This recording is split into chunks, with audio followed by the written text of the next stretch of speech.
Quincy, what's good with you, boy? I'm in King.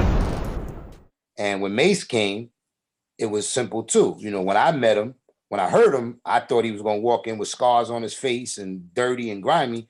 When he walked in, I was like, damn, I'll let him date my daughter. Mase actually heard Money, Power, and Respect first. Mase picked all the hard beats for herself. Mase was one of the people that we wanted Mase to hear the beats first. He heard a lot of Biggie beats first. But from a sonic perspective and from an album making perspective, that wouldn't have worked for Mase. So he had to understand that even though he may have liked Somebody Gotta Die, it wasn't for him. You got smashes too, though. See, that was the thing. It'd be a difference if we was giving all your records away and giving you bullshit. But you got Tell Me What You Want From Me. Take a look at out of here.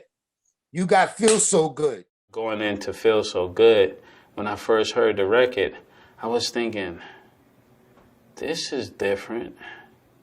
Because it was like, dan, dan, dan, dan, dan, dan, dan, dan, dan, dan, dan.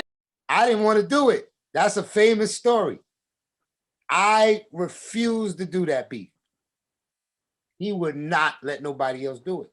Puff just told me he needed me to do it. I don't know if it was simply because of the momentum. I don't know what it was, but he wouldn't let nobody else do it. So finally, I just went to the studio and I just did it. And I got Mase in the studio and he had attitude. I had attitude. He didn't want to do it. I didn't want to do it. So he wrote the first set of verses and I let him go, even though I knew they weren't what they were. I knew they weren't what they're supposed to be. And we let him go.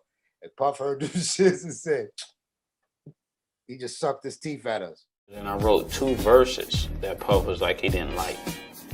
And I was thinking, well, I really don't like the beat. I told Mase, I said, you know, let's do it. You know, son really believes in you. You know, I'm sitting there, I'm the A&R, I'm the head, I'm the head in charge. So he believes in you. So he's not telling me to work because he likes to see me work. He's not telling you to work because he likes to see you. So let's do it. So I called Kelly Price, you know, sat in there with her, and the final version you heard is what we came up with after the speech. He was like, okay, I always know when Puff likes something because he try to act like he doesn't. When we shot the Feel So Good and we shot it in Vegas, it was lights everywhere. The third guy in the shiny suit is Chris Tucker. People don't really know that. And at that time when we was wearing the shiny suit, I was thinking, I don't want to put this on. It was the first time I saw it in aluminum. I knew that it was Hype Williams, so I know Hype has a knack for doing funny and creative stuff. So then he was like, Mase, I'm telling you, I got you. Put this on, it's gonna look crazy on camera. So if you look back at the video, I look mad going like this. Like people don't really know. I'm like, man, they got me in this.